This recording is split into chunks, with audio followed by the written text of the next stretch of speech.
এই শাফি মজহবের ইমাম যে এই অত বড় আলিম আর অত বড় ওলি আর এক মজহবের ইমাম বদলা কিনা তার মা আসলা বুড়া নাওয়াইতা দোয়াইতা তেল মাখাইতা খাওয়াইতা যখন যেটা দরকার সাধ্য মতো জোগাড় করিতা খুব বড় করে সুবহানাল্লাহ।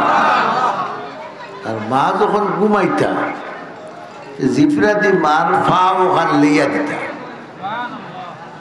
হাই রে ইটা সুবহানাল্লাহ হইতে নাই রে মার ফাও জিফরা দি লইয়া দিতা। আর একদিন মারে ঘুম পাতাইছুন আর মা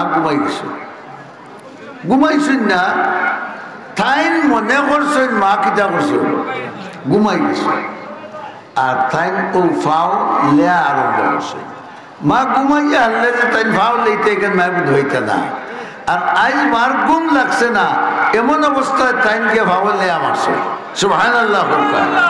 মা ফালতু বইয়া কইলা বাবা ই কিতা করো তুমি নাকি জিফরা দিয়ে আমার ভাও সাটি গাই না ঘুমাই আমি ভাও তোমার ভাও সাটিয়ার না আমি বেহেশতর চৌকাট সাটিয়া।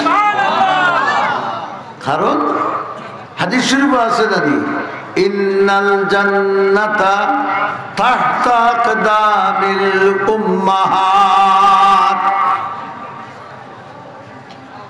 সিলেটি ভাষায় তার অর্থ হইল মায়ের পায়ের নিচে সন্তানের বেহেশত।